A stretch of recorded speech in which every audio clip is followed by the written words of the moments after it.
Alors, soyons sérieux. Donc quand il parlait de dialogue à ces conditions, c'était en connaissance des causes. Non, mais bien évidemment, il a travaillé. Pendant que les autres dorlotaient, lui, il a travaillé la psychologie et de prêtres et de DCC. Il a travaillé la psychologie même de la population et il va même au-delà au niveau de la communauté internationale. Si aujourd'hui il convoquait les dialogues, c'est lui qui doit convoquer les dialogues. Il peut convoquer les dialogues pour 15 jours, pour 3 mois, pour 1 mois, pour 2 mois. Mais quand vous allez arriver dans ces dialogues, même si vous faites de boucans, à la fin, les documents seront déversés auprès de qui? De Félix Tshisekedi. Ils vont vous dire... C'est ce qui est même dit dans la feuille de route. Non, mais pourquoi? Parce que c'est lui qui doit en être consommateur. Il doit choisir, ok, ici je veux, ici je ne veux pas. Si vous voulez pas que, si vous voulez parler de ça et ça, moi je bloque. Il faudrait que tout celui qui veut participer dans ces fameux dialogues doit faire la déclaration d'appartenance indirecte. C'est-à-dire que non, voilà, et nous condamnons. C'est-à-dire il faut relayer, ressasser les discours de Félix Tshisekedi disant que non, voilà, nous condamnons l'agression. Après, vous venez, vous mettez autour d'une table, il vous distribue ce que vous voulez avoir, et à la fin, vous avez ces fameux dialogues. Mais ça servira à quoi d'avoir un dialogue où il y a quelqu'un qui a un pouvoir supra-cadre? 1 plus 1 plus 1. Si on doit partir de cette logique-là, le 1 là, c'est qui? Le premier 1. Certainement, ça doit être Félix Tshisekedi. Président, vice-président. Non, mais certainement, ça doit être Félix Tshisekedi parce qu'il est là. C'est de lui qu'il s'agit. Le deuxième 1 là, c'est qui? L'opposition armée. L'opposition armée, ça dit Nanga. Le troisième 1 là, c'est qui? Sauvons la RDC. La compromission. Chers amis, on tue, on pille, on viole et on est plébiscité le deuxième 1. Dites-moi, soyons sérieux, chers amis. Où est la place de la population? Où est la place de la Constitution? C'est-à-dire que vous méconduisez, vous prenez les armes, vous tuez les Congolais, vous violez les femmes, vous violez le droit, tout ça, et vous concoctez des choses contre la République avec les ennemis de la République, parce qu'il y a le premier 1 qui est faible et défaillant, vous l'astreignez à signer un accord pour faire de vous le 1. Vous êtes un de quoi? Vous êtes un de quoi? Et vous pensez que ce sera accepté par toutes les parties? Non, mais voilà pourquoi j'ai dit, moi je ne l'accepte pas. Je n'accepte pas que les délinquants s'organisent entre eux pour se distribuer le pouvoir. Je pense que si le plus âgé de ces enfants doit avoir dans les 10, à moins de 15 ans, non? Le message est adressé au public. Il veut faire comme Lumumba. Il veut adresser une lettre pour que cela reste dans l'histoire. Mais il semble oublier qu'il a été jugé, il a été condamné et lui-même s'est investi pour réparer le tort qu'il a causé à la République. Alors pourquoi alors persister dans le populisme? Non, mais justement parce qu'il sait qu'il a tout perdu. Il veut jouer sur la psychologie. C'est-à-dire, aujourd'hui, il veut créer dans la psychose, dans l'esprit de la population, comme s'il était victime. Non! Confort, classe, luxe, à la fois moderne et vintage. Un mix de sensations qui vous offre des expériences personnalisées, uniques et inoubliables. Désirez-vous entrer dans une autre galaxie? Alors bienvenue à Joua Palace. Nous vous proposons 2 appartements spacieux offrant un salon convivial, une cuisine moderne et 3 chambres élégantes pour un quotidien serein, 2 salles de bain raffinées pour votre confort et votre bien-être. Pour vos linges, notre buanderie professionnelle est mise à votre disposition. Une sécurité 24 heures sur 24 sous une lumière permanente grâce à notre générateur de grande capacité, loin de coupures intempestives d'électricité. Joua Palace vous offre également la connexion Internet haut débit, un système de mobilité intégré grâce à notre charroi automobile de première classe. Où croyez-vous être? Vous êtes à Kinshasa et nous sommes Joua Palace, situé au numéro 7 avenue Kassai, quartier GB, commune de Ngadiema, à 3 minutes de boulevard du 30 juin, près de Mino Congo. Voulez-vous faire l'expérience? Contactez-nous au +243 81 60 33 128. N'attendez plus, faites de Joua Palace votre nouveau chez vous.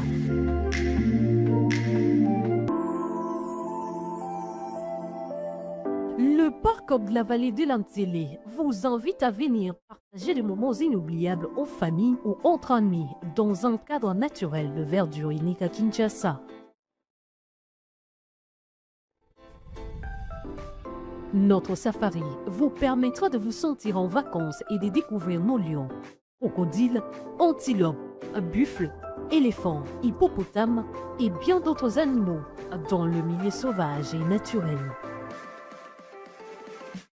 Nos cuisiniers seront heureux de vous servir une variété de plats savoureux dans notre restaurant au bord de la rivière Ntsélé. Le parc de la vallée de l'Antilly possède une panoplie d'activités sportives et ludiques au Cap Aventure et Loisirs pour votre détente. Kayak, pédalo, tyrolienne, cyclotourisme, piscine et vol du faucon, la plus longue zipline d'Afrique. Le parc de la vallée de l'Antilly met également à votre disposition de logements de haut standing avec un confort 5 étoiles. Le parc de la vallée de l'Antilly est ouvert du mercredi au dimanche de 7h30 à 17h. Pour tout renseignement, contactez-nous au +243 89 60 32 713 ou encore au 243 81 231 68 82.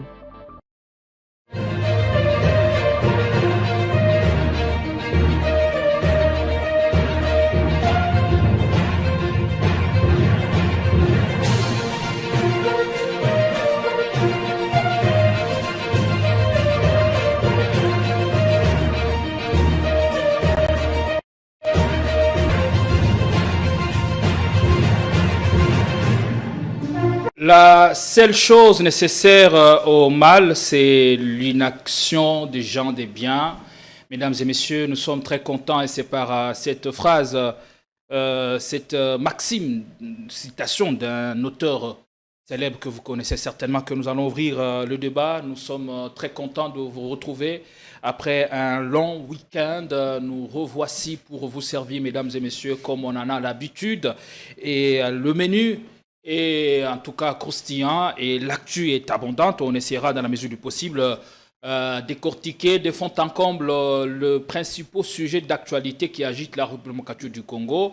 Et nous avons bon espoir que vous aurez à passer un excellent moment de télé. L'actualité reste principalement dominée par le remaniement en vue. On en parlera et on en fera large point avec l'invité qui est avec nous sur ce plateau. On parlera aussi du processus de Doha, où nous en sommes exactement. Et quand on voit les assurances du pouvoir de Kinshasa, qu'est-ce que cela voudrait exactement dire? On parlera de beaucoup de choses, mot qui touche, mais aussi qui interroge le mot de l'ancien ministre de la Justice, Constant Moutamba, qui l'a adressé à la nation et aussi à ses enfants. On y reviendra et on essaiera de comprendre la nécessité d'une telle communication en cette période. Et on va certainement, avec la bénédiction de l'équipe technique, d'entrer dans le fond du sujet ou de cette communication faite par l'ancien ministre de la Justice qui est au Diouf et arrêté dans le dossier détournement de fonds de Frivao destiné à la construction de la prison des Kisangani. Voilà tout pour le menu de ce jour. Bon début de semaine, nous sommes exactement le 10 novembre 2025. On a sur ce plateau le président national du parti politique Lévonou et Bâtisson, Alain Bolodjoa. Je suis très content de vous retrouver. Merci beaucoup. Comment allez-vous? Oui, ça va, Dieu fait grâce. En tout cas, merci beaucoup pour l'opportunité. Après votre tout dernier passage sur nos antennes, cela a suscité beaucoup de critiques, beaucoup aussi de réactions. Il y a une question qui est largement revenue, c'est celle de savoir pour qui roule exactement Alain Bolodjoa. Je dois rouler pour qui? Parce qu'apparemment, la question semble être fermée. Je devais rouler pour qui? C'est une question que les internautes et le public se posent. Oui, je dois rouler pour qui? Parce qu'apparemment, pour faire la politique, il faudrait impérativement rouler pour quelqu'un. Je défends mes convictions. Je défends le système de valeurs que moi-même j'ai adopté et qui coïncide avec le système de valeurs de la Constitution.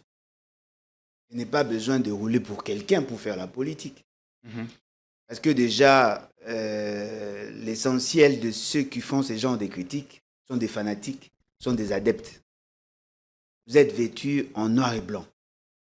Et vous, mais derrière vous, il n'y a pas que le noir et blanc, il y a plusieurs couleurs. Les gens veulent assez que l'on choisisse entre Kabila et Félix Tshisekedi. Je ne suis pas obligé d'être aussi maladroit pour limiter le champ de choix à ces deux personnages qui, du reste, sont à la base de la crise que nous vivons. Je suis ni pour Félix, ni pour Kabila, ni pour Nanga. Donc je suis pour le peuple. Le public n'aimerait pas limiter votre choix à ces deux-là. Mais que vous dit le jeu d'alliance en politique? Oui, mais je ne suis pas obligé. Je ne suis pas obligé d'être en alliance avec les antichrists, avec les antipatries. Je ne suis pas obligé. Je fais le choix de ne pas être derrière ces personnages-là. C'est un choix.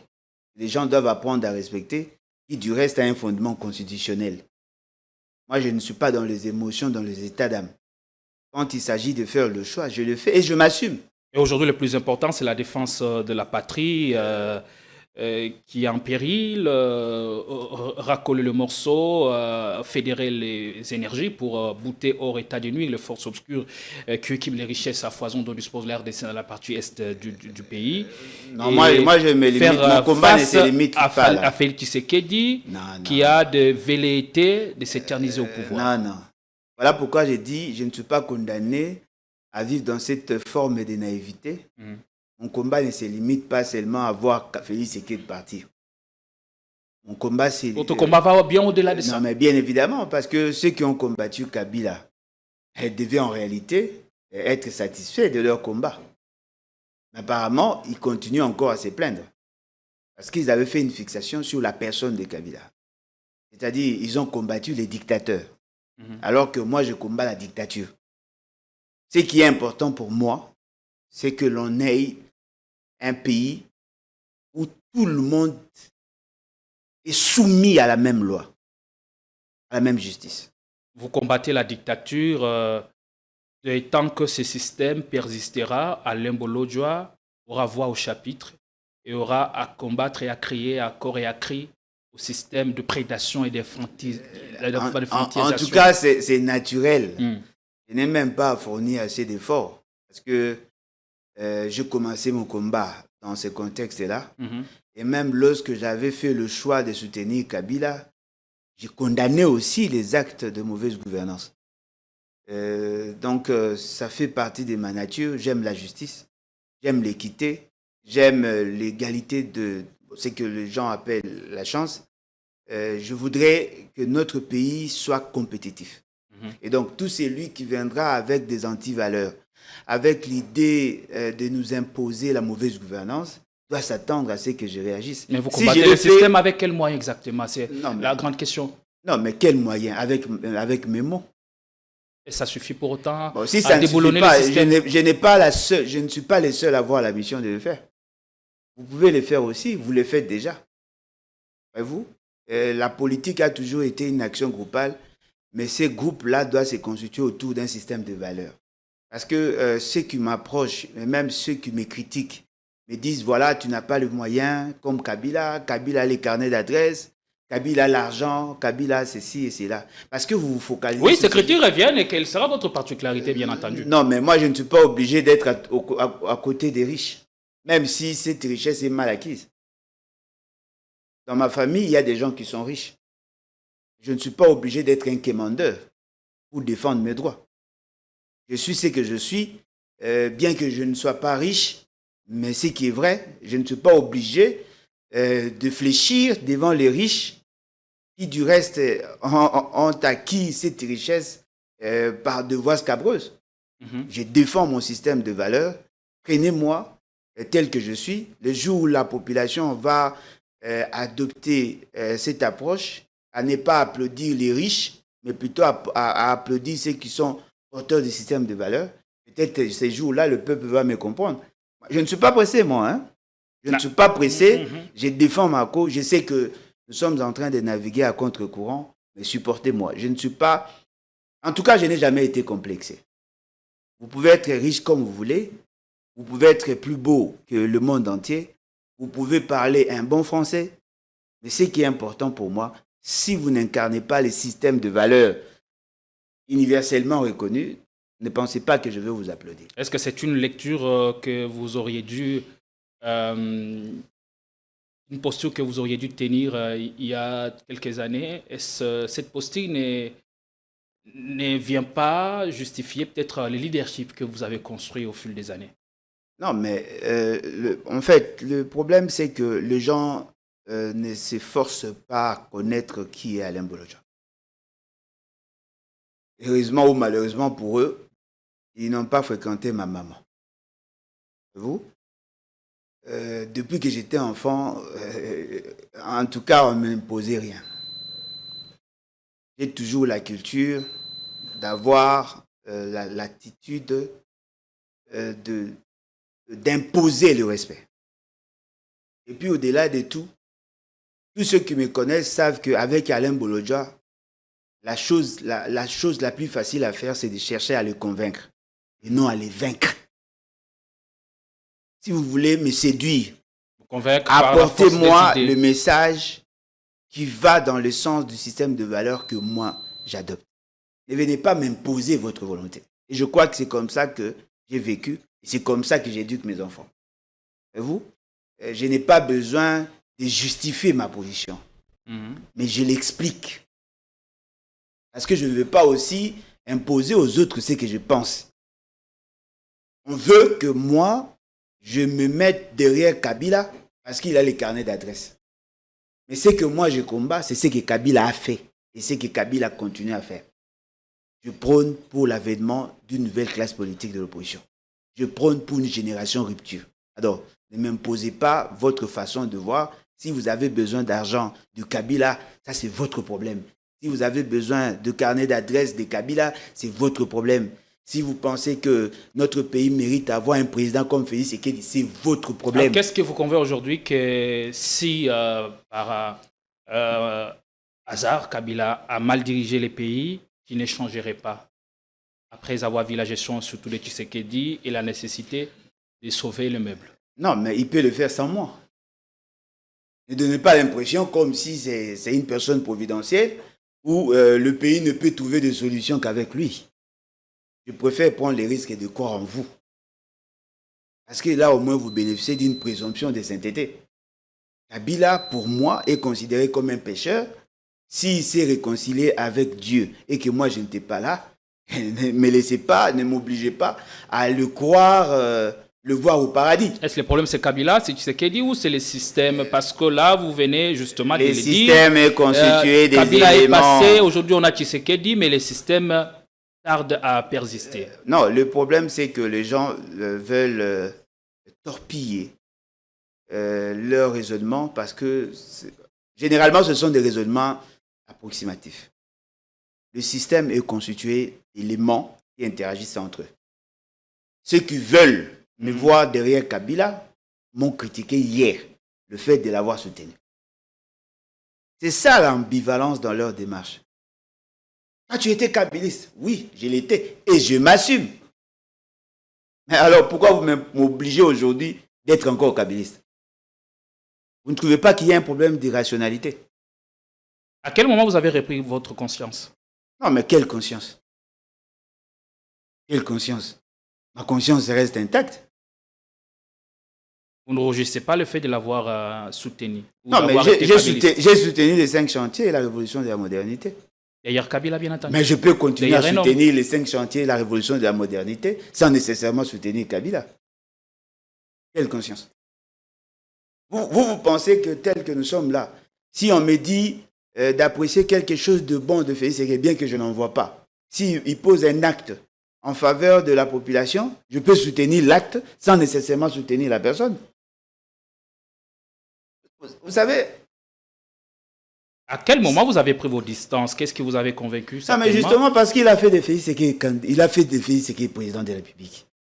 Vous ne trouvez pas la gravité de ce qu'il a fait? Vous pensez que c'est un fait anodin, un fait bénin? Et pour vous, c'est impardonnable? Impardonnable, bien évidemment. Mais il a été élu par la CENI, par la population, proclamé par la CENI, confirmé par la Cour constitutionnelle. Mais s'il a été élu, laissez-les gouverner alors. Si vous pensez qu'il a réellement été élu, laissez-le gouverner. Pourquoi voulez-vous combattre quelqu'un qui serait élu par le peuple? Qui êtes-vous pour interdire à quelqu'un qui serait élu par le peuple à poser des actes en faveur ou en défaveur de cette population? La légitimité peut s'effriter. Non, mais Au attendez. fil du temps. C'est lui qui est Ça élu. ne signifie pas que parce que vous avez été élu Non, que vous mais- jouissez de toute la légitimité populaire. Non, mais attendez. Après S'il a été... quelques années. Non. Ne créons pas de confusion pour rien. Ici, il s'agit de la rationalité rationnelle. Il s'agit de la légitimité rationnelle. Une légitimité conforme à la Constitution. La Constitution n'a jamais dit que ne peut être légitime que celui qui a l'assentiment de tout le monde. Non. La Constitution dit que celui qui a plus de suffrages en sa faveur, c'est cette personne-là qui bénéficie de la légitimité populaire. Si Félix Tshisekedi serait élu, d'après ce que vous dites... Est-ce que ça se limite à ce niveau-là? Non, mais bien évidemment, la Constitution dit s'il a le suffrage valablement exprimé, il a plus de suffrages valablement exprimés, il bénéficie de la légitimité populaire. Et donc, il est en droit de consommer son mandat de 60 mois. Alors... Mais il y a aussi, cette légitimité populaire doit s'inscrire dans le strict respect de cette Constitution, mais aussi un autre élément qui s'ajoute, c'est l'acceptation sociale. Non, mais, si vous n'en avez pas, eh bien, vous devenez de plus en plus illégitime. Non, mais on peut être illégitime et rester en fonction. Parce que la légitimité rationnelle est liée à la Constitution et au mandat. Alors, si vous pensez que Kabila n'aurait pas fait de Félix Tshisekedi président, cela sous-entend que Félix Tshisekedi est là pour consommer ses 5 ans. Même s'il est incompétent, il sera sanctionné par les élections. Mais les gens qui ont pris les armes, les gens qui se sont organisés pour le combattre, ne disent pas qu'il a été élu. Ils disent que son pouvoir est illégitime. Parce que aujourd'hui, Macron est président de la République. Sociologiquement, il n'est pas légitime, il n'est pas populaire, il n'est pas aimé par l'essentiel des Français. Mais il reste là parce qu'il a bénéficié de la légitimité rationnelle. C'est ça le principe de la démocratie. La démocratie n'est pas dans la légitimité sociologique. La démocratie est dans la légitimité rationnelle. Parce que la légitimité sociologique vacille selon le comportement du marché politique. Alors que la légitimité rationnelle est cristallisée par la loi. On peut être moins populaire que tout le monde, mais si vous arrivez à convaincre le plus d'électeurs, vous êtes élu et on vous considère comme élu. Et à quoi ressemble votre pouvoir quand vous gouvernez en violation et en charcutant de temps en temps la loi fondamentale? Non, mais voilà pourquoi j'ai dit Kabila est mal placé pour nous parler de la violation de la Constitution, parce que lui-même l'a fait. Il a fait. Je ne parle pas de Kabila. Moi, je parle d'un sujet qui revient de façon incessante dans les débats politiques. Non, mais effectivement, Félix Tshisekedi, c'est un monstre qui a été créé par quelqu'un. Si vous ne voulez pas qu'on vous rappelle ce qui a été fait et le pourquoi je combats le monsieur, vous risquez de ne pas comprendre ma démarche. Je pense que si Félix Tshisekedi était réellement élu, notre critique allait se fonder essentiellement sur sa gouvernance. Mais ici, moi, je ne combats pas seulement la gouvernance de Félix Tshisekedi, je combats aussi le mode d'évolution du pouvoir. Parce que je considère pour ma part que ce monsieur est une invention de Kabila. C'est Kabila qui a fait de lui ce qu'il est devenu. Kabila s'est donné une majorité parlementaire. Le fait seulement que cette majorité factice a été constituée en violation de la Constitution et de loi de la République, ils n'ont pas su co-gérer ensemble. Et voilà pourquoi il y a eu des dissidences au sein de la famille politique de Kabila. Aujourd'hui, ils revendiquent ces droits-là. Ils revendiquent le fait d'avoir perdu sa majorité. À tort ou à raison qu'il les revendique? Non, mais il n'avait pas de majorité. Hein. Il n'avait pas de majorité. Il a marché sur le droit souverain du peuple. Chers amis, lisez la Constitution. Les dispositions pertinentes qui donnent l'ossature même de la Constitution. La base philosophique de la Constitution, c'est les dispositions pertinentes de l'article 5, où l'on dit le peuple reste souverain. C'est lui qui a le pouvoir de transférer son pouvoir d'agir à la personne de son choix. Mais si vous marchez sur ces droits-là, vous marchez sur toute la philosophie qui gouverne l'État. Alors, ne venez pas me dire non, il a pardonné, il a compris. Même s'il a compris, il doit être sanctionné pour les actes qu'il a posés. Parce que nul n'est supposé être déçu de la loi. La dernière fois, je suis dans cette logique-là. Vous avez dit que Tshisekedi, c'est un homme de la rue, c'est-à-dire en ce sens que... Je le confirme En encore. ce sens que c'est un homme qui aime le rapport de force, parce que c'est un homme de terrain. Fort malheureusement. Et aujourd'hui, il faut lui opposer ce même rapport de force pour qu'il fléchisse au moins, ou qu'il entende les critiques qui lui sont formulées de temps en temps par l'opposition plurielle. Mais comment faire partir la dictature? Mieux, Félix Tshisekedi, il gouverne en violation de la Constitution, vous voulez pas le dialogue, vous ne vous inscrivez pas non plus dans ce qui a été fait à Nairobi, vous ne mobilisez pas la population contre le pouvoir, et il n'y a que Jean-Marc Abound qui récemment venait de lancer un ultimatum au pouvoir en place. Comment alors vous comptez, vous personnellement, Limbolodjoa, arriver à cette réalisation de faire partir Tshisekedi mieux la dictature?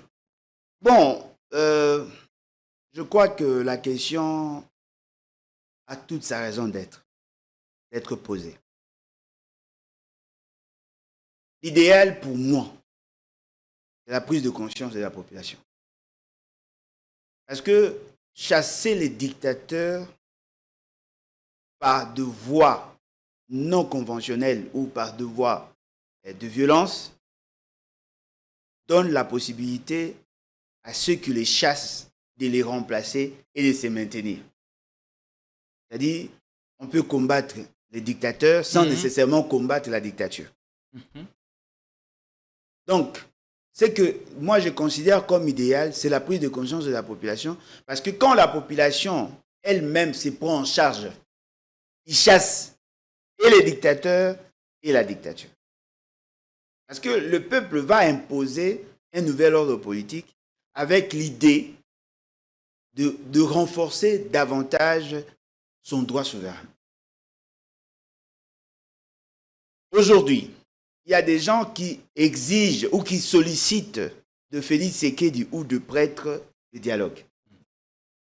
Dans leur démarche du dialogue, ils voudraient assez que Félix Tshisekedi convoque ce dialogue, en donnant l'impression de n'avoir pas compris la philosophie ou la démarche de Félix Tshisekedi. Félix Tshisekedi était demandeur du dialogue. Mais il s'est rendu compte que dans ces dialogues, il y aura un problème de fixation des objectifs, de cadre d'analyse, mais aussi de la participation de certaines personnes qui pourraient désorienter ce que lui veut. Parce qu'il a aussi ses calculs. Il veut avoir un dialogue en sa faveur. Quels sont ses calculs à lui? Un dialogue qui militerait dans la conservation de son pouvoir, un dialogue qui ferait assez que les autres le suivent, à laquelle il est dans cette logique. Il a commencé d'abord à attaquer l'élément commun de tous ceux qui veulent le dialogue.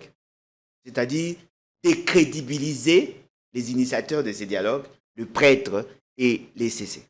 Mission reçue à ce jour. C'est comme ça qu'il a commencé à les acculer. Est-ce une mission reçue à ce jour? Non, mais fort malheureusement, il a commencé à les acculer, à les intimider. Il a intimidé le cardinal Ambongo, il a intimidé Fulgence Mouteba, le président de la Senko. Fulgence Moukeba de la Senko, il a intimidé Monseigneur Cholet, justement pour les déplumer.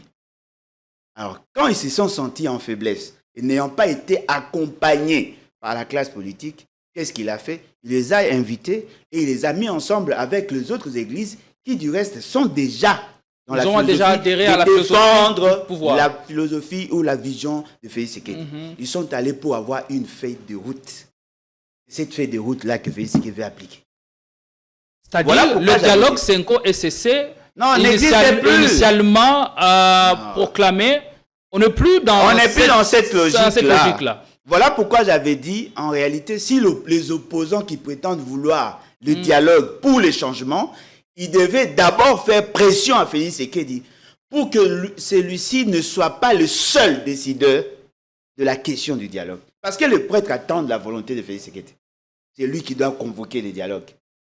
C'est Félix Tshisekedi. C'est lui qui a donné la feuille de route, sans l'opposition. C'est Félix Tshisekedi. C'est lui qui en sera consommateur des résolutions qui vont en sortir. C'est Félix Tshisekedi. C'est lui qui décide. Il reste président, mis sur son piédestal, C'est lui qui décide. Et lui, il sera au-dessus de la mêlée. Alors, soyons sérieux. Donc, quand il parlait de dialogue à ces conditions, c'était en connaissance de cause. Non, mais bien évidemment, il a travaillé. Pendant que les autres dorlotaient, lui, il a travaillé la psychologie et de prêtres et de DCC. Il a travaillé la psychologie même de la population et il va même au-delà au niveau de la communauté internationale. Si aujourd'hui, il convoquait les dialogues, c'est lui qui doit convoquer les dialogues. Il peut convoquer les dialogues pour 15 jours, pour 3 mois, pour 1 mois, pour 2 mois.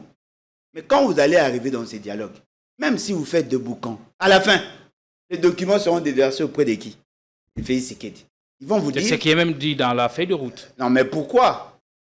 Parce que c'est lui qui doit en être consommateur. Il doit choisir, ok, ici je veux, ici je ne veux pas. Si vous voulez pas que, si vous voulez parler de ça et ça, moi je bloque. Il faudrait que tout celui qui veut participer dans ces fameux dialogues doit faire la déclaration d'appartenance indirecte. C'est-à-dire que non, voilà, et nous condamnons. C'est-à-dire il faut relayer, ressasser les discours de Félix Tshisekedi disant que non, voilà, nous condamnons l'agression. Après, vous venez, vous mettez autour d'une table, il vous distribue ce que vous voulez avoir, et à la fin, vous avez ces fameux dialogues. Mais ça servira à quoi d'avoir un dialogue où il y a quelqu'un qui a un pouvoir supra-cadre? Ça ne sert à rien. Mais dans le schéma Kabound. du tandem Senko-SCC étant vidé de toute sa substance initiale, on fait alors quoi? Non, mais voilà pourquoi j'ai dit, comment? c'est justement parce que l'opposition n'a pas compris les enjeux. Vous voulez les dialogues, oui, mais vous n'avez rien fait. Aujourd'hui, vous me posez la question sur Kabound. Pourquoi me posez-vous la question sur les déclarations de Kabound? Est-ce que dans votre esprit, ou sinon dans l'esprit de commun de mortels, on considère que moi, je dois passer à la télé pour débattre sur ce que les autres disent? Mais rares sont ceux qui leur posent des questions sur moi. Nous le faisons quand les idées paraissent pertinentes. Non, mais voilà. Quelles idées, par exemple? Quelles idées, par exemple? Le soumettre à d'autres... Non, mais voilà pourquoi. Quelles idées, par exemple? Quelles sont les idées pertinentes que vous constatez dans ce qu'ils disent? Quelles idées, par exemple? Parce que moi, je passe très souvent chez vous, mes idées sont exploitées par d'autres et vous me reposez les mêmes questions. Quelles idées, par exemple? Je vous avais dit, tant qu'on ne va pas changer les rapports de force, Félix Tshisekedi ne fera rien dans le sens de l'opposition. Mais vous faites quoi alors pour le contraindre? Non, les autres font quoi? Non, mais cher ami, moi au moins j'ai réfléchi. Moi au moins j'ai aimé mes idées. Quand les gens font le copier-coller, vous me posez encore la même question. Si Kabound vous dit, il donne un ultimatum pour qu'il y ait marche. Mais moi je l'avais dit avant, non? Et vous m'avez posé la même question ici. Sinon, voilà, vous avez dit il fallait changer les rapports de force. Lui, il dit ce que moi j'avais dit. Et vous me posez la question, je dois répondre à ma propre question? Non. Parce qu'on constate, permettez, un grand écart entre vos opinions, entre votre philosophie, et c'est que le combat sur terrain. Vous dites bien qu'il aime le rapport de force. Oui. Mais que faites-vous concrètement pour... lui faire comprendre qu'il y a véritablement un rapport de force qui l'oblige peut-être à ne pas gérer la République comme vous le décriez? Non, mais voilà pourquoi j'ai dit chacun de nous a sa partition. Très souvent, quand nous amenons l'éveil dans le peuple, nous sommes contredits par ce que vous appelez opposants. Lorsque moi j'ai dit Félix Tshisekedi doit partir, les autres disent non, on doit dialoguer. Je dis, article 64... Partir par quel moyen? Le degré de maturité de la population n'est pas encore arrivé à ce niveau-là. Si vous ne faites pas confiance à la population, alors ne faites pas non plus confiance à la démocratie. Apparemment, nous sommes dans une tyrannie ou dans une jungle où le plus fort domine sur les autres. Moi, je suis dans la logique de la démocratie. Je ne peux pas imaginer la gouvernance de ces pays sans le peuple. Je suis dans cette logique-là. Si on doit me juger, on doit me condamner, le fait que je fais confiance à cette population, ça c'est vous. Si le peuple ne s'élève pas, il n'y aura aucune solution dans ces pays. Voilà pourquoi j'investis dans la conscientisation. Mais mon message se heurte généralement aux ambitions égoïstes de ceux que vous appelez opposants. Je dis, article 64, qu'on doit faire partie Félix Tshisekedi parce qu'il n'a pas été élu. On fait des propositions de sortie des plans de sortie des crises. on souhaite convoquer le dialogue. Même ceux qui ont pris les armes ont donné l'impression, ils ont vendu l'illusion à la population disant « nous venons déboulonner, nous venons faire partie Félix Tshisekedi ». Mais alors qu'en réalité, ils viennent négocier avec Félix Tshisekedi. Or, ces négociations-là, c'est les rendez-vous du donner et du recevoir. Félix Tshisekedi ne perdra pas tout. Eux aussi ne gagneront pas tout. Donc, Félix Tshisekedi reste. Les gens qui ont dit « non, vous parlez trop, nous voulons les actions ». Mais les actions, on a tué les Congolais, mais à la fin, ils négocient avec celui qui prétendait être les démons. Pourquoi ne pas être sincère vis-à-vis de la population? Dire à la population, peuple, vous avez donné, vous avez cristallisé votre volonté dans la Constitution. Tout celui qui ne respecte pas la Constitution doit être disgracié. C'est ça mon message. Et mon message a un fondement constitutionnel. Moi, je ne suis pas dans le compromission où on doit commencer à négocier avec des gens, leur permettre, ou permettre à ceux qui veulent approcher le soleil, avoir un peu de chaleur. Cette chaleur-là, je n'en veux pas. Je veux que les choses changent. Et les choses ne peuvent changer que si la population prend conscience. Essayez de vous imaginer si tous les opposants allaient dans le sens de conscientiser la population et d'amener cette population à s'élever. Ça serait plus efficace que d'avoir des idées prématurées où on dit non, voilà, s'il n'y a pas de dialogue, on va commencer à marcher. Oui, vous allez marcher pour exiger le dialogue. C'est ce qu'il fait, c'est qu'il veut. C'est qu'il veut effectivement le dialogue. Mais ce que vous dites est captivant à première vue. Mais dans tout ça, vous n'intégrez pas la réelle politique congolaise, qui parfois joue le mauvais tour à ceux qui réfléchissent ainsi. Cher ami, on ne peut pas être conservateur et révolutionnaire à la fois. Celui qui veut le changement doit combattre le système. Le système, c'est cette manière de voir les choses, cette manière de percevoir les choses. Si vous voulez être différent, il faut naviguer à contre-courant. Tous ceux qui ont réfléchi comme vous l'avez formulé là, ce sont des gens qui sont dans l'accoutumance. Moi, je ne suis pas dans cette logique-là. Même si je mourais demain, même si je n'atteignais pas mes objectifs, mais au moins que les gens sachent qu'il y a quelqu'un qui a réfléchi autrement. Moi, je ne suis pas dans la logique de ceux qui sont à la quête du pouvoir à n'importe quel prix. Non.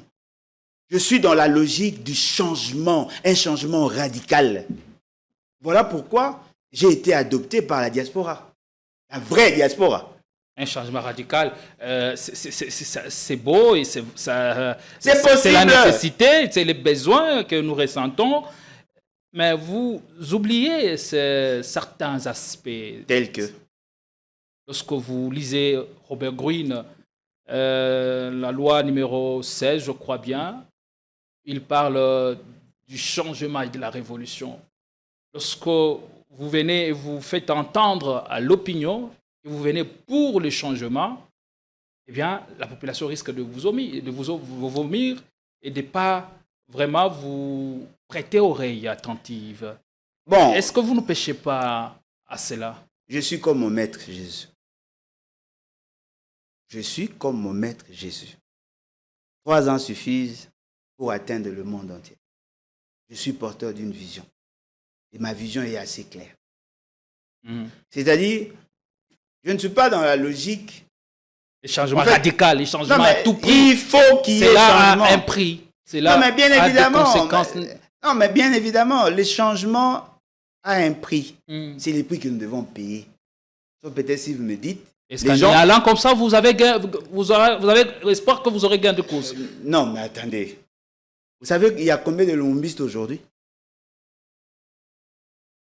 Il y a plus de lumumbistes aujourd'hui sans influence qu'en 1960. Ah bon, sans influence, mais Kabila prétend être lumumbiste.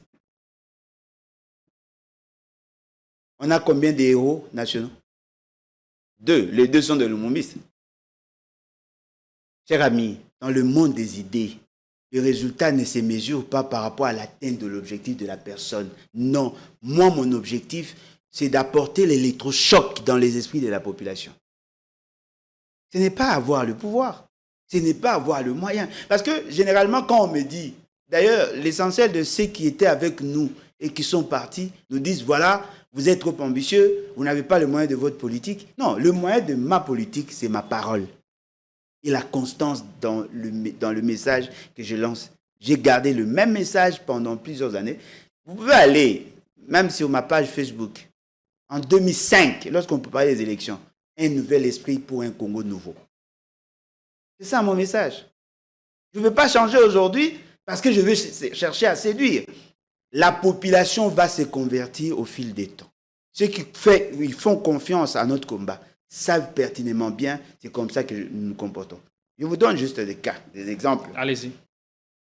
Qui vous dit que Kabila est content de tous ceux qui l'applaudissent? Qui vous dit que Félix Tshisekedi est content de tous ceux qui l'applaudissent? Parce que moi, je peux critiquer Kabila parce que je n'ai aucun lien avec lui. Je me sens un homme, je vis en homme libre. S'il pose un acte et que moi je ne le critique pas, il ne saura pas qu'il y a des faiblesses. De la même manière avec Félix Tshisekedi. De la même manière avec Félix Tshisekedi. Parce que c'est lui qui veut les changements. Il ne peut pas se contenter à suivre les applaudisseurs. Nous venons justement pour apporter ces éléments-là. Ce qui fait qu'aujourd'hui, les gens commencent à comprendre. Et l'essentiel de ce qui s'est fait dans ces pays, c'est justement parce que nous lançons des alertes. Je vous donne l'exemple.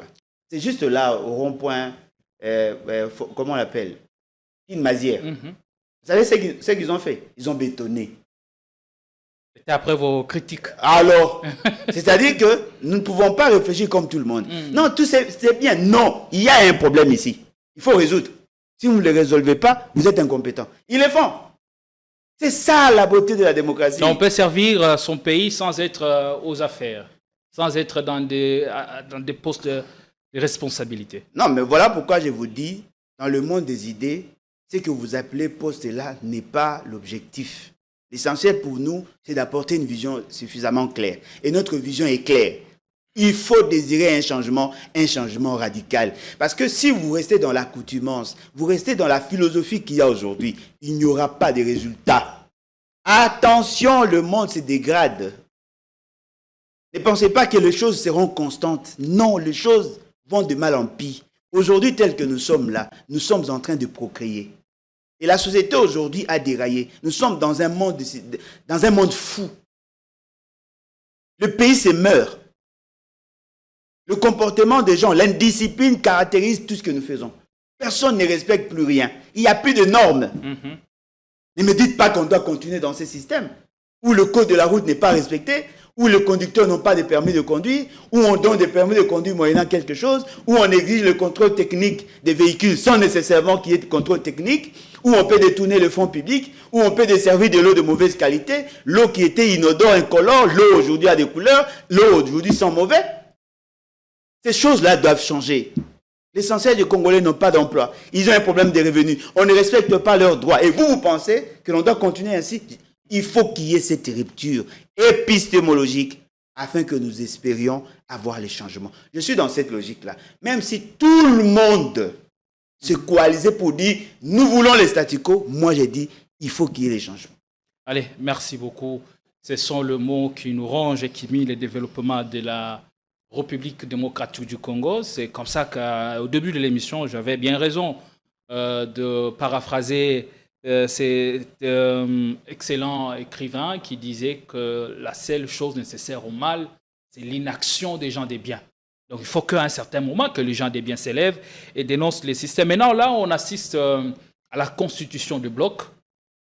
Qu'est-ce qui se prépare à votre avis? On a Kabound avec la coalition de la gauche, on a souvent la RDC, on a l'Union sacrée derrière le chef de l'État Félix-Antoine Tshisekedi, on a les camps de la patrie et avec le proprio de Faden House, Martin Fayoulou Madidi, dont le combat ces derniers temps est de moins en moins en vue. On a aussi l'opposition armée chapeautée par Corneille Nangaa. Qu'est-ce qui se prépare dans la constitution de bloc? Est-ce que ce n'est pas pour prendre part au rendez-vous du donner et du recevoir? Et dans ce rendez-vous-là, quelle sera la part de cette génération consciente et qui propose autre chose et qui réfléchit différemment? Bon, en tout cas, la politique a toujours été une action groupale, je crois l'avoir dit ici. Il faudrait mutualiser les efforts, acheminer ensemble, et cela doit se faire autour d'un certain idéal. La grande difficulté chez nous, les alliances se font autour d'intérêts. C'est-à-dire, je dois être en alliance avec Kabila parce qu'il peut financer ma campagne électorale. Je dois être autour de Kabila parce que je peux profiter de sa chaleur. Il a les carnets d'adresses. S'il y a un problème, il pourra crier sur le toit afin que je puisse trouver gain de cause. Et si vous regardez très bien, aucune philosophie n'entoure ces alliances-là. Vous êtes pour les alliances autour d'un programme, autour d'une philosophie, autour d'une pensée, autour d'une idée, autour d'une vision. Nous avons pris les risques d'être ensemble avec des amis. Je prends l'exemple, le cas de concertation. C'était autour de ce que nous avons constaté dans la société. Et nous avons imposé, ou sinon, nous avons tracé des lignes à ne pas franchir. Lorsqu'il a s'agi de faire le choix, j'ai compris que nos amis avaient déjà fait leur choix contre les intérêts, ou sinon contre la ligne, en dépassant la ligne que nous avons tracée. Je suis parti. Et c'est cela que justifie les alliances éphémères dans la sphère non, mais bien évidemment, politique. parce que le fait seulement que vous ne créez pas votre organisation, votre pensée, votre structure ou la mise en place des structures ou de plateformes politiques ou de groupements politiques autour des idées, il y a ce qu'on appelle le déviationnisme. C'est-à-dire les gens sont attirés par quelque chose. Ils ne sont pas attirés par l'idée d'un changement, d'une pensée, d'une philosophie. Ce sont des organisations éphémères. Nous avons quitté. Nous avons créé le sursaut national avec les autres amis. J'avais créé aussi des lignes à ne pas franchir. Mais si ces lignes-là sont franchies, ça ne sert à rien. Voyez-vous? Parce que dans toute organisation, dans la vie, il faut qu'il y ait des interdits. Aujourd'hui, j'ai fait 25 ans avec ma femme. Je ne dis pas qu'elle est parfaite. Mais le jour où elle va franchir les limites, elle partira, ou je partirai. C'est clair. Parce que nous ne pouvons pas coexister ensemble s'il n'y a pas d'interdit. Ceux qui veulent avoir le pouvoir ont la facilité d'approcher Kabila et Félix Tshisekedi. Parce qu'ils pensent qu'il a le pouvoir de leur offrir, à part sa signature, les opportunités d'avoir l'argent. C'est-à-dire qu'ils n'ont pas besoin d'avoir une philosophie. Ils ont besoin d'avoir des choses, le quoi mettre sous la dent. Ils sont là. Même si on marche sur leur philosophie, ils s'en foutent parce qu'ils ont vendu leur conscience. Il y a d'autres aussi qui veulent avoir le pouvoir à n'importe quel prix. Non. Moi, j'ai des interdits. Et ces interdits-là font que je ne puisse pas embrasser n'importe qui. Cependant, je ne peux pas interdire aux gens de s'organiser. Parce que dans mes interdits, je n'ai pas marché sur le doigt des gens. Ils sont en droit de se mettre autour d'une table. N'avez-vous jamais appris qu'un homme s'est marié avec une femme parce que la femme est issue d'une famille riche? Ça existe. Bah alors, c'est que moi je ne veux pas faire, les autres ont le droit de le faire. Ce sont des choix. Alors, votre place, alors, dans ce qui se prépare, parce qu'on parle d'un dialogue, même de la formule 1 plus 1 plus 1, d'après certaines informations qui ont été divulguées par les participants à Doha. Ah, voilà. 1 plus 1 plus 1. Si on doit partir de cette logique-là, le 1 là, c'est qui? Le premier 1. Certainement, ça doit être Félix Tshisekedi. Président, vice-président. Non, mais certainement, ça doit être Félix Tshisekedi parce qu'il est là. Voilà. C'est de lui qu'il s'agit. Le deuxième 1 là, c'est qui? L'opposition armée. L'opposition armée, ça dit Nanga. Le troisième 1 là, c'est qui? Sauvons la RDC. La compromission. Chers amis, on tue, on pille, on viole et on est plébiscité le deuxième 1. Non, dites-moi, soyons sérieux, chers amis. Où est la place de la population? Où est la place de la Constitution? C'est-à-dire que vous méconduisez, vous prenez les armes, vous tuez les Congolais, vous violez les femmes, vous violez le droit congolais. Tout ça, vous concoctez des choses contre la République avec les ennemis de la République. Parce qu'il y a le premier un qui est faible et défaillant. Vous l'astreignez à signer un accord pour faire de vous le 1. Vous êtes un de quoi? Vous êtes un de quoi? Et vous pensez que ce sera accepté par toutes les parties? Non, mais voilà pourquoi j'ai dit, moi je ne l'accepte pas. Je n'accepte pas que les délinquants s'organisent entre eux pour se distribuer le pouvoir. Kanyama Kassese, là où hier ne résonnait que le silence de la brousse et le cri des herbes hautes, s'élève aujourd'hui Mandala City. Une cité moderne qui sort des terres à main nue, à sueur d'homme et à volonté politique affirmée. Un projet audacieux, structuré, ambitieux.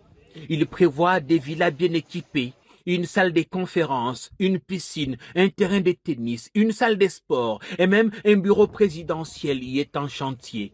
Son bureau est grand. Ce sera le bureau du président. Bureau de travail. En tant que campagnard, quand il vit en campagne.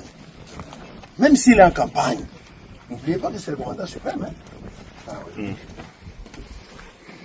Ça, c'est la salle du conseil. Ah, le conseil des ministres. Toutes sortes de réunions. Ce sera vaste. Très vaste. Et ça sera très beau, je vous jure. Ça sera très beau. Parce que demain, Kassese ne sera pas qu'un centre agricole. Le lieutenant-général Jean-Pierre Kassongo-Kabouik veut ériger ici un cœur décisionnel de l'État. Exigeant sur chaque détail, le commandant SL ne veut rien laisser au hasard.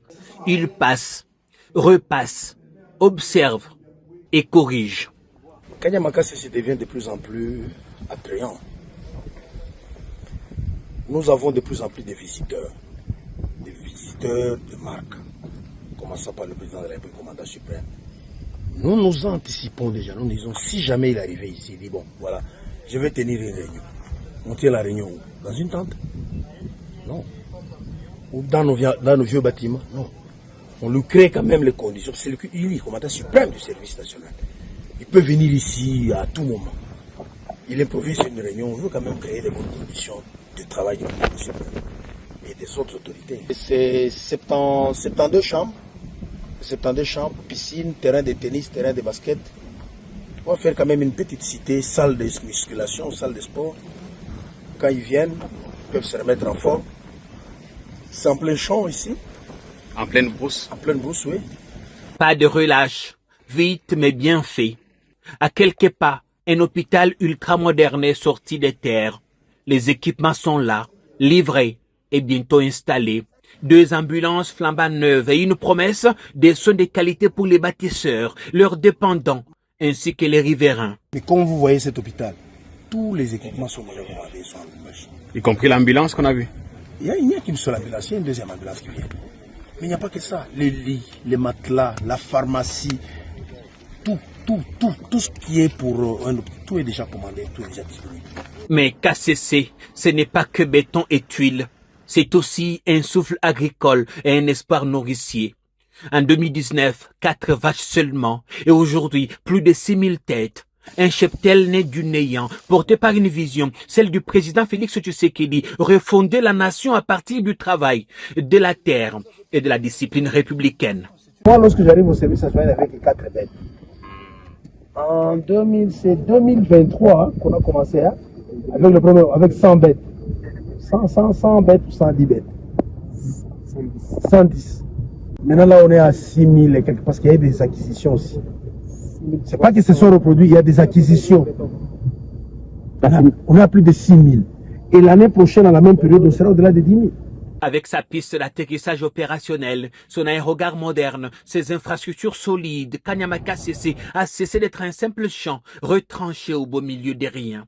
Parce qu'ici, chaque brique posée redéfinit l'avenir, chaque vache élevée restaure notre souveraineté, et chaque rêve construit sur cette terre efface un abandon.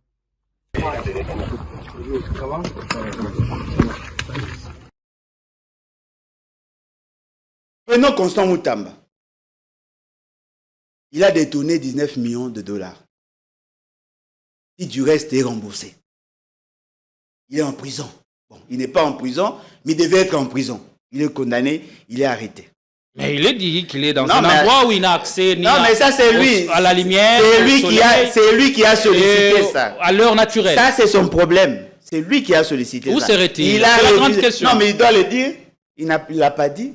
C'est lui qui aurait écrit la lettre. C'est jeune homme et au cachot. Pour avoir fait quoi? Pour avoir détourné 19 millions qui, du reste, sont remboursés. Lui, il est en prison. Mais c'est lui qui a détourné de provinces. Toutes les recettes de province. C'est lui qui a tué des gens, plus de 10 000 personnes à Goma. C'est lui qui a occasionné autant de bévues, autant de crimes. On va les hisser au rang des 1 après le 1 faible. Alors, soyons sérieux, ça c'est un choix, non? Cette société, je n'en veux pas. Je n'en veux pas. Mais on fait comment? Non, mais nos compatriotes continuent à succomber, continuent à être massacrés au nom de la paix. Eh bien, quelle paix? On propose ces formats-là. Libérez Constant Moutamba alors. Si vous avez besoin de la paix, libérez-le. Certainement, il a bénéficié de circonstances atténuantes. Non, mais c'est tellement parce qu'il n'a pas tué. Voilà. Il n'aurait pu pas écoper cette sanction-là, qui du reste est inférieure par rapport à bien évidemment. Mais certainement parce qu'il n'a pas tué. S'il avait tué, on allait négocier pour faire de lui le 4e 1. On va... Nanga. Nanga a délinqué dans ces pays. Il a fait de Félix Tshisekedi président de la République, en violation des dispositions pertinentes de l'article 5. Il délinque pour la énième fois. Il va s'associer avec d'autres criminels pour créer AFC M23. Kabila, qui était président, qui a orienté les actions de Nanga afin de faire de Félix Tshisekedi président. Il a gardé un moment de silence, il est revenu, il s'est organisé, et vous dites, Félix Tshisekedi, Nanga, Kabila. Ça fait 3. Mais allons à l'origine de la crise. En 2018, il y avait combien d'acteurs, s'il vous plaît? Kabila, Nanga, Félix. Nous rentrons donc dans le cadre FCC Cash. Ça, c'est FCC Cash. Les gens qui ont créé la crise, qui ont provoqué tout ce que nous connaissons aujourd'hui, qui ont fait pression, qui ont manipulé cette fameuse opposition, et aujourd'hui ils veulent revenir pour se reconstituer. Chers amis, soyons sérieux. Ceux qui prétendent se battre, vous battez pourquoi? Parce que si le FCC se reconstitue, c'est-à-dire que vous les avez accompagnés.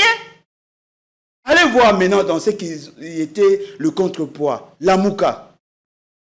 Qui est encore la Mouka en ces jours? Sur les 7, c'est Fayoulou qui résiste encore. Hein. Tous. Non, mais y compris Fayoulou. S'ils créent bloc, comment ils ont appelé, le camp de la patrie avec Félix Tshisekedi. C'est-à-dire, le tour est joué.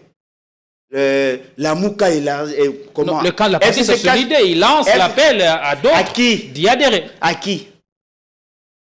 Il lance l'appel à qui? Moi, il ne m'a pas appelé. Il lance l'appel à qui? Parce que je n'étais pas loin de lui. Il lance l'appel à qui? À ceux qui ont créé FCC Cash, à ceux qui ont fait dérailler le pays. Parce que la crise que nous avons aujourd'hui, c'est la crise FCC Cash. La crise FCC Cash. Kabila est mécontent, le fait qu'on a déboulonné sa majorité parlementaire. Nanga, qui était le trait d'union, s'est fâché, il a pris les armes pour faire pression à Félix Tshisekedi. Les gens les ont accompagnés. Aujourd'hui, ils veulent se reconstituer. C'est-à-dire que nous sommes aujourd'hui en train de vivre la crise des ménages FCC Cash. Et les gens veulent solutionner le problème FCC Cash. Mais le problème du Congo, le problème originel, c'était quoi? La violation de la Constitution. Non, mais dites-moi, le 1 là, c'est président. Le deuxième 1, c'est quoi? Ne dites pas que c'est le vice-président. C'est exactement ça. Non, mais sur base de quelle disposition de la Constitution? On veut suspendre la Constitution. La Constitution sera donc mise en veilleuse. Alors, nous qui nous sommes battus pour défendre la Constitution, comment allons-nous justifier ça? Parce que les gens ont dit, c'est grâce à Nanga qu'on n'aurait pas changé la constitution. Mais c'est grâce à qui qu'on va la violer? Cher ami, il faut qu'il y ait des interdits dans ces pays. Il faut qu'il y ait des interdits. Ne donnons pas l'impression comme si le pays est constitué essentiellement que de fous. Il faut qu'il y ait des interdits. Avec ce qui se raconte et des informations que nous prenons pour l'instant avec beaucoup de pincettes en attendant que l'officiel se prononce. Avec tout ça, vous avez le sentiment qu'on en sortira ou qu'on n'en sortira pas? Il n'y a qu'une seule clé. La détermination du peuple. Sincèrement, je suis désolé, je ne fais pas trop confiance à la classe politique. Et c'est tellement compromise. Aujourd'hui, lui faire confiance, c'est exposer la nature ou sinon l'avenir de tout un peuple. Et le peuple compte sur cette classe politique. C'est ce qui me désole. Il faut qu'il y ait l'électrochoc. Il faut qu'il y ait l'électrochoc. La population doit arriver à tout prix à se prendre en charge. Parce que tant que la classe politique va continuer à imposer ce système monopolistique, il n'y aura pas de solution dans ces pays. Comment les gens peuvent s'organiser à violer systématiquement et de manière intempestive la Constitution et les gens pensent que ça sera une solution? Dites-moi, Nanga, vice-président, sans disposition de la Constitution, Félix Sekei, président, en violation de ces mêmes constitutions, on fait de ce que vous appelez, comment vous appelez ça? Sauvons le Congo, on fait de président, premier ministre. Dites-moi, la cogestion sera faite comment? La cogestion sera faite comment? Il faudrait qu'il y ait un texte pour créer le job description. Ce texte-là n'aura aucun fondement. Et ça va s'écarter de la Constitution. Non, mais bien évidemment. Alors, les gouverneurs seront nommés. Parce que si Kabila accepte de travailler avec Félix Sekei et que Félix Sekei a la majorité parlementaire, c'est-à-dire le premier ministre sera investi par cette majorité parlementaire. Vont-ils suspendre le Parlement? Félix Sekei garde le pouvoir dans l'État, mais s'arrange à donner le pouvoir inconditionnel à d'autres. Mais pour formaliser ça, pour que cela ait un caractère imposable à tous, Félix Sekei doit commencer à signer. Demandez à Félix Sekei de nommer le Premier ministre, le vice-président, il dit « Ok, envoyez-moi 3 noms. » Nanga envoie son nom. Bertrand Bichimwa, il envoie le nom de... Yannick Djisoka. Pardon? Yannick Djisoka. Non, Yannick Djisoka est derrière. Henri Magie. Non, ils sont derrière. Je cite les 3 signataires. Il envoie les 3 signataires de AFC M23. Sultan Makenga, lui, sera chef d'État. Il sera chef d'État-major général adjoint de l'armée pour avoir tué. Et puis, on va envoyer le nom de 3 personnes. Et Kabila, Félix Sekei, dans sa souveraineté absolue, il va désigner, il dit non, Nanga, pas Nanga. Je prends X et Y. Il les nomme comme vice-président. On nomme un vice-président. Et puis Kabila envoie le nom. Il envoie le nom de Seth Kikouni. Il envoie le nom... Parce que je sais que Kabila ne va pas travailler avec Félix Sekei. Il envoie le nom de 2 ou 3 autres personnes. Kabila, Félix Sekei regarde, dit non, je nomme... Kabila ne viendra pas, il va envoyer... Il ne viendra pas. Kabila ne veut pas accepter de travailler sous le commandement de Félix Sekei. Un créateur ne veut pas travailler sous le commandement de la créature. Il regarde, il dit, ok, je prends Seth Kikouni. Les mécontents vont encore réitérer l'exploit. C'est-à-dire, ils vont rentrer encore dans la forêt. Armes contre la République. Contre leur système là. Ils vont commencer à faire la guerre. Ceux qui seront là vont co-gérer avec Félix Sekei. Ils vont manger. Mais il y aura encore guerre. Parce qu'il y aura toujours des mécontents. Après, on va encore renégocier avec eux. Donc pour éviter cela, on doit s'arranger à ce que tout le monde... Il faut sanctionner tous ceux qui ont violé la Constitution. C'est dans la justice qu'il y aura réparation et il y aura certainement la restauration de la paix. Quand Kabila parle du dialogue, est-ce que vous croyez en sa sincérité en lisant ses faits et gestes? Est-ce qu'il tient vraiment au dialogue pour sauver les pays, quand même il responsabilise Tshisekedi comme étant le problème et la solution en même temps? Bon, en tout cas, si nous voulons être sincères avec nous-mêmes, la parole que Kabila ne respecte pas, c'est la parole adressée au peuple. Mais la parole adressée à la classe politique, apparemment, il a tendance toujours à respecter. C'est ça son plus grand défaut et c'est ça sa plus grande qualité. Il ne respecte pas la Constitution. Il ne respecte pas la volonté du peuple. Mais il respecte ce qu'il prend comme engagement vis-à-vis de ses partenaires. Kabila a fait des Gizenga Premier ministre. Il a respecté jusqu'à la fin. Suite à une parole. Juste une parole. Parce que Gizenga n'a rien apporté à MP. Nzanga n'a rien apporté. Il a fait de lui Vice-premier ministre. Vice-premier ministre. Parce qu'il a parlé, il a dit. De ce côté-là, il n'y a pas de problème. Mais pourquoi devons-nous compter sur la parole de Kabila? Voyons la Constitution. C'est ce qui est important. Si vous pensez que la Constitution ne mérite plus être défendue, vous me le dites, je fais les champs.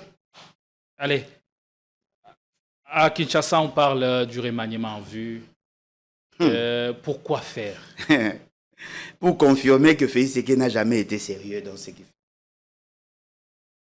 Cher ami, s'il y aura effectivement, si ce qui s'est dit est vrai, la grande question que l'on doit se poser, pourquoi alors avoir mis un gouvernement excessivement inutile pendant près d'une année pour l'échanger par la suite? Je vous avais dit ici, tant qu'on ne fera pas l'évaluation, tant qu'on ne saura pas le comment et le pourquoi les gens ont failli, on risque d'aller de remaniement en remaniement. Et c'est qu'il avait promis d'échanger le gouvernement au mois de janvier. Quelques temps après, il a changé. Aujourd'hui, il va prétexter en disant non, voilà, Boji n'est plus là, et tel ministre n'est plus là, et donc nous devons remanier. Il va faire sortir certains pour les remplacer par d'autres. Mais quelle est la finalité de ces remaniements? C'est donner l'opportunité aux uns et aux autres de manger comme ça s'est fait d'habitude. C'est pas pour réajuster, refonder l'action gouvernementale? Non, mais ce gouvernement n'est pas sérieux. Et ce n'est pas seulement le gouvernement qui n'est pas sérieux. Même celui qui met en place ce gouvernement n'est pas sérieux. Mais comment ça? Avant de faire partie des gens... C'est tout le monde qui n'est pas sérieux. Non, mais bien évidemment. Pensez-vous que le pays est sérieusement géré? Comment voulez-vous qu'on trouve des sérieux là où le pays n'est pas sérieusement géré? Comment arrive-t-on à remanier un gouvernement? Le pays n'est pas géré à Goma ou à Kinshasa? Ou sur Non, mais attends, vous pensez que le pays est géré? À Kinshasa, même prenons Kinshasa. Pensez-vous vraiment que le pays est géré? Voyons des routes ça et là, bétonnées. C'est ça, gérer le pays. La criminalité. Non, parlons de la gestion. Sensiblement baissé. Parlons de la gestion de la route. La gestion de la circulation routière. Là, c'est encore un casse-tête, mais ça finira par... Non, mais c'est là pour assurer que le pays n'est pas géré. Parce que lorsque vous aurez l'impérium, ce n'est pas en un claquement de main que vous allez tout changer. Non, mais... Vous allez vous donner les moyens les changements, et on vous donnera du temps aussi. Non, les changements... Non, mais attendez. Me donner du temps, c'est-à-dire... Les changements veut dire faire mieux que ce qu'il y a, n'est-ce pas? Moi, Alain Bolodja, président. Vous commencez par quoi? Non, je commence d'abord par redresser l'administration publique. Le respect des principes de gouvernance. Liaou fait bien son travail. Ça, c'est ce que vous vous dites. C'est le plus piètre des ministres de la fonction publique. C'est le plus piètre des ministres de la fonction publique. Il reçoit les éloges de tout le monde. Tout le monde, ça veut dire quoi? L'administration. Aujourd'hui, on n'a plus de doublons de l'administration. Ce sont des mérites à mettre à son actif. Non, ça c'est la télé qui l'a dit. Vous avez les données? Avez-vous les statistiques de la fonction publique? Vous connaissez la dénomination ou l'appellation de ces ministères? Ministère de la fonction publique, modernisation, administration publique et innovation des services publics. Quelle est la modernité que vous trouvez dans la fonction publique? Quelles sont les innovations des services publics? Quelle est la place de la fonction publique aujourd'hui? Je vous pose juste une question. Je ne sais pas si vous aurez à répondre. Il y a combien de fonctionnaires dans ce pays? On devait en avoir combien? Comment sont gérées les carrières des fonctionnaires? On a un peu plus que sous Kabila aujourd'hui. Un peu plus, ça veut dire. Quels étaient les critères de sélection ou de recrutement? Quel est le niveau de mise à niveau? Quelles sont les conditions de travail de ces fonctionnaires? On a confié à ces messieurs la mission de créer la fonction publique provinciale avec les provinces. Ça a été fait où? Et pourquoi alors le maintien? Pourquoi il est reconduit? Non, mais justement.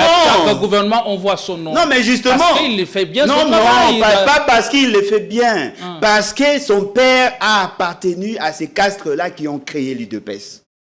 La caste ayant créé l'UDPS. Non, mais c'est pour ça qu'il est là. C'est pour ça qu'il est là. Non. Au-delà de tout, le ministre Eliaou est compétent. Mais il est compétent en quoi? Non, mais cher ami. Appartenance à qui que ce soit. Parce qu'il a trahi Kabila. Quelqu'un dans ces pays. Cher ami, c'est parce qu'il a trahi Kabila qu'il est là. C'est parce qu'il appartient à la famille des UDPS. Je peux vous démontrer ici. Donc, quiconque trahit Kabila finit par être récompensé d'une manière ou d'une autre. Non, mais pour trahir Kabila, il faut négocier d'abord le poste. Ce qui est vrai, tel que nous sommes là, si vous allez dans l'administration publique, on a nommé des gens qui ne méritaient pas être secrétaire général. On a nommé des gens qui ne méritaient pas être directeur. Il y a eu des enjambements dans ces pays. On a recruté des gens qui ne savent ni lire ni écrire, sans respecter les critères. Donc dans ces on a rabattu les gars. Il n'y a pas des gens compétents. Il n'y en a pas. De la première ministre au dernier président. Jusqu'au dernier, il n'y en a pas. Je l'ai dit et je m'assume. Non, mais attendez. Eliezer, vous ne voyez pas ce qu'il fait. Mais soyons sérieux. Moi, je ne vais pas parler d'Eliezer. Eliezer, il fait quoi? Il est qui? La ministre des Affaires étrangères. Non, il est qui, Eliezer? Vice-ministre. Il n'est pas vice-ministre. Il est ministre délégué. Délégué de quoi? Aux anciens combattants. Oui, rattaché à quelle institution?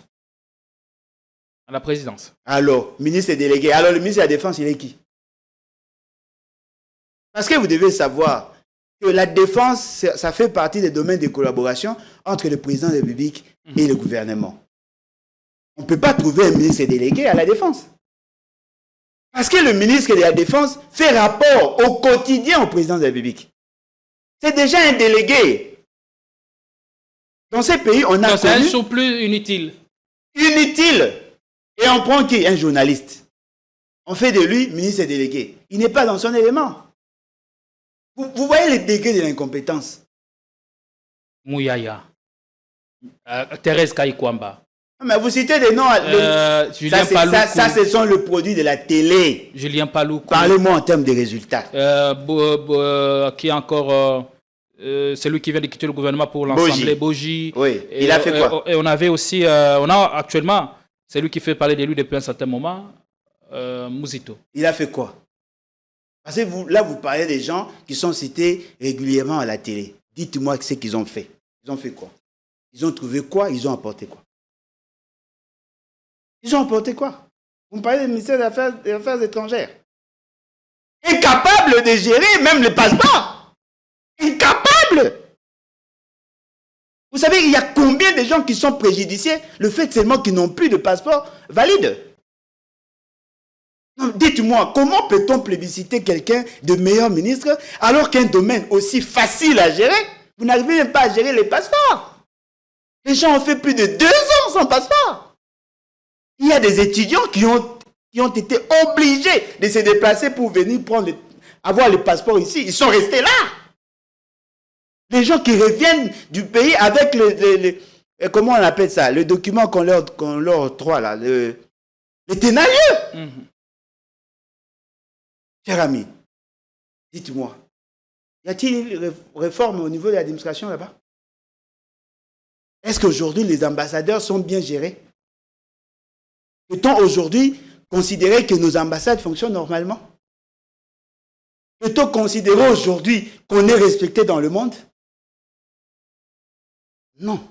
Alors, quand vous dites, et les publicités, oui, ça c'est le fruit de finances publiques. C'est-à-dire, on met à la disposition des journalistes ou des journaleux, on leur donne le moyen, ils vont ascenser des gens, mais en réalité, sur le terrain, vous ne pouvez pas mesurer leur action par rapport à ce qu'ils font. Et quelle sera alors la mission de ce nouveau gouvernement en vue, le remaniement qui s'annonce d'ici janvier 2026? Est-ce que ce sera un gouvernement d'ouverture? Non. Ou on va garder les mêmes têtes auxquelles on va ajouter d'autres nouveaux venus? Non, mais le gouvernement d'ouverture, c'est celui-là, c'est celui-ci, non? Mais il n'a pas reçu la grande ouverture. Non, mais c'était ça l'appellation, la dénomination de ces fameux gouvernements. Vous avez dit que c'est un gouvernement de large ouverture pour permettre à ceux qui auraient déjà vendu leurs âmes à venir aussi manger. Le jour où je viendrai ici parler de Muzito et de ce qu'il fait de ces pays, les gens vont crier. Non, voilà pourquoi je vous dis, nous sommes en train de tournoyer. Qu'a fait Muzito exactement? Nous sommes en train de tournoyer pour rien. Ceux qui désirent réellement le changement doivent être stricts dans leur manière d'analyser les faits politiques et les faits sociaux. Le pays se meurt. Le pays, c'est qu'il change le gouvernement, pas pour solutionner le problème congolais, mais change le gouvernement justement pour se conformer au principe « je mange, tu manges, nous mangeons ». Il est dans ça. Ça ne sert à rien, cher ami. La conjugaison du verbe manger à toutes les personnes. Alors, on va finir, on va chuter avec vous. On parle de ces lettres écrites par l'ancien ministre de la Justice qui font le tour du net, Constant Mutamba, à la une. Il dit « Je suis détenu arbitrairement dans un endroit où je n'ai accès ni au soleil, ni à la lune, ni à l'heure naturelle pour avoir choisi de servir notre pays, notre peuple, les présidents de la République avec sincérité, dignité, loyauté. » Et la deuxième lettre, et depuis son lieu de détention, il l'adresse à ses enfants. Et ce qui m'a particulièrement attiré mon attention, c'est quand il dit « Ma condamnation injuste et illégale constitue l'acte de décès de notre justice qui vient certifier la mort d'une justice jadis malade au service de plus fort pour des règlements des comptes sociopolitiques, la justice des riches au détriment des pauvres. » Votre lecture lapidaire. Il y a trop d'amalgame dans ce que ces messieurs font. Personnellement, moi, en tant qu'humain, je souhaite, en tant qu'humain, je souhaite qu'il soit libéré. Pourquoi? Justement parce qu'il a reconnu avoir commis des bourdes. Apparemment, ça a été réparé pour l'État. Voyez-vous? La sanction, là, trouve son sens dans un cadre purement pédagogique. C'est-à-dire qu'il devait effectivement écoper de 10 ans ou de 3 ans pour le redresser un peu. Mais on a, avec tout ce qu'il écrit, on a l'impression que l'homme ne changera pas. Oui, j'ai dit, en tant qu'humain, je souhaite qu'il soit libéré. En tant que politique, il doit aller en prison pour attirer l'attention de tous ceux qui posent des actes contre l'État. Il parle du règlement des comptes politiques. Non, mais est-ce que ce règlement de comptes peut aujourd'hui se justifier de lors que lui-même a dit qu'il a été bien jugé? Il a dit qu'il a été bien jugé. Effectivement, il a été bien jugé. On lui a donné la possibilité de prouver qu'il était innocent. Mais il refute cela dans son tour d'un paragraphe quand il s'adresse à ses enfants. Il parle d'un règlement des comptes sociopolitiques et d'une justice, enfants ont quel âge? Ses enfants ont quel âge? Malade. Ses enfants ont et quel par âge? sa condamnation, ça vient certifier cher ami, ou accorder les actes de décès. Ses enfants ont quel âge? Le plus âgé à quel âge? En tout cas, je ne maîtrise pas du tout. C'est qui sous-entend qu'il n'est l'âge de ses enfants. La lettre n'est pas adressée à ses enfants. La lettre est adressée au public. Il veut jouer sur les émotions des gens. Les enfants n'auront pas la capacité de comprendre ce qu'il a. Lui-même à quel âge d'abord? C'est un jeune. Il vient à peine de se marier, il y a peu. Je pense que si le plus âgé de ses enfants doit avoir dans les 10, à moins de 15 ans, non? Le message est adressé au public. Il veut faire comme Lumumba.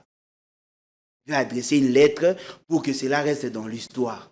Mais il semble oublier qu'il a été jugé, il a été condamné et lui-même s'est investi pour réparer le tort qu'il a causé à la République. Alors pourquoi alors persister dans le populisme? Non, mais justement parce qu'il sait qu'il a tout perdu. Il veut jouer sur la psychologie. C'est-à-dire, aujourd'hui, il veut créer dans la psychose, dans l'esprit de la population, comme s'il était victime. Non! Il a été jugé, il a été condamné. On ne l'a pas condamné le fait d'avoir fait des déclarations. On l'a condamné le fait d'avoir détourné le fonds public. Aujourd'hui, tel que nous sommes là, nous avons tous appris que l'argent a été restitué à l'État. C'est clair. N'amenons pas trop d'amalgame, ça risque de créer la confusion pour rien. Il n'est pas innocent. Il a été jugé, il a été condamné. Pensez-vous qu'il Cependant, si ceux qui ont le levier du pouvoir veulent le faire sortir, parce que justement, ils pensent qu'il a déjà payé les prix, en ce moment-là, la discussion sera aisée. Parce que tel que nous sommes là, mais dire que ce monsieur est innocent, je ne peux pas y croire. Pensez-vous qu'il changerait un jour? Non, il ne changera pas. Parce que c'est un monsieur de TikTok. Il est dans le nombre de vues, il est dans la visibilité, il veut séduire. S'il était sage et intelligent, il n'allait pas poser cet acte-là. Les gens ne veulent pas respecter la norme. Moi, si on m'arrête, on va m'arrêter à cause de mes déclarations. On ne va pas m'arrêter pour les détournements de fonds publics. À lieu de ces lettres, il a profité de rendre hommage à ceux qui sont partis en plein milieu du combat. Comme qui?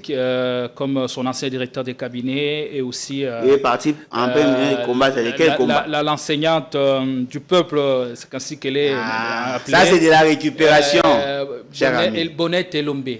Ça, c'est la récupération. Ça, c'est la récupération. Qu'a-t-il fait pour Bonnet Elombe?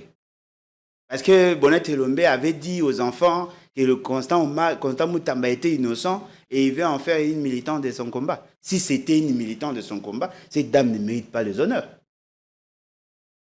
Comment vous allez dire aux enfants, un détourné n'est pas détourné? Voyez-vous? Donc nous sommes dans la logique de l'État. Au-delà des émotions, de nos sentiments. Il a posé un acte répréhensible.